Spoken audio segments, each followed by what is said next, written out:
താരത്തിന് ഒരു രാജ്യത്തിന്റെ പ്രതീക്ഷയാകെ ചുമലിലേറ്റി ലോക കിരീടം നേടാനാകുമോ? 1986 വരെ അങ്ങനെ ഒരു സംശയം ഉണ്ടായിരുന്നെങ്കിൽ മറഡോണയും അർജന്റീനയും അത് സാധിക്കുമെന്ന് തെളിയിച്ചു. എന്നാൽ സ്വർണ്ണക്കപ്പിൽ മുത്തമിട്ട അർജന്റീനയ്ക്ക് തീരെ കളങ്കമായിരുന്നു ക്വാർട്ടർ ഫൈനലിൽ ഇംഗ്ലണ്ടിനെതിരെ മറഡോണ നേടിയ ദൈവത്തിന്റെ കൈഗോൾ.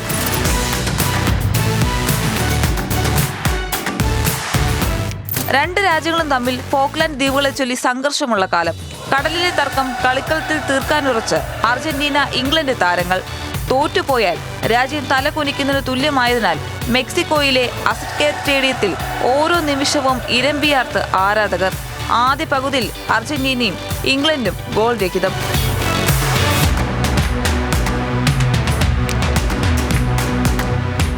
അർജന്റീനയുടെ ഊർജവും താളവും മറഡോണ നിയന്ത്രിക്കുന്ന മത്സരം.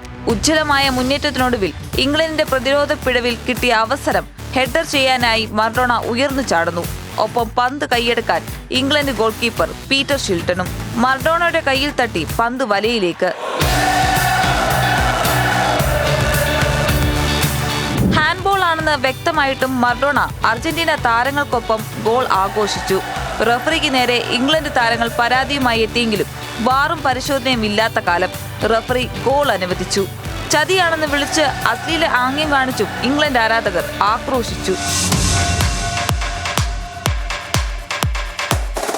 കൈത്തെറ്റിന് മറഡോണയുടെ പ്രായശ്ചിത്തം ചെയ്യാൻ അധിക സമയം വേണ്ടി വന്നില്ല. നൂറ്റാണ്ടിന്റെ ഗോളുമായി ആക്രോശിച്ചവരെ കൊണ്ട് കൈയെടുപ്പിച്ചു മറഡോണ. മധ്യനിരയിൽ നിന്നും പന്തുമായി 11 സെക്കൻഡുകൾക്കുള്ളിൽ 11 ടച്ചുമായി 5 ഇംഗ്ലണ്ട് താരങ്ങളെയും പീറ്റർ ഷിൽട്ടനെയും മറികടന്ന് ഒരു നൂറ്റാണ്ടിന്റെ ഗോൾ.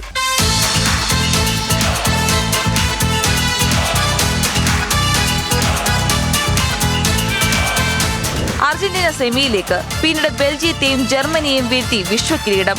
ഇംഗ്ലണ്ടിനെതിരായ മത്സരത്തിന് ശേഷം വിവാദ ഗോളിനെ കുറിച്ചുള്ള ചോദ്യത്തോട് മറഡോണയുടെ ഉത്തരത്തിൽ നിന്നാണ് ദൈവത്തിന്റെ കൈപ്രയോഗം ലോകം ഏറ്റെടുത്തത്.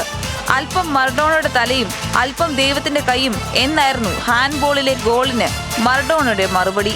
നൂറ്റാണ്ടിലെ ഗോൾ നേടിയെങ്കിലും കിരീടം കൈയടക്കിയെങ്കിലും ഇപ്പോഴും ഫുട്ബോളിലെ മായ്ക്കാനാകാത്ത മുറിവായി ആ ദൈവത്തിന്റെ കൈ കുരുങ്ങിക്കിടക്കുന്നു.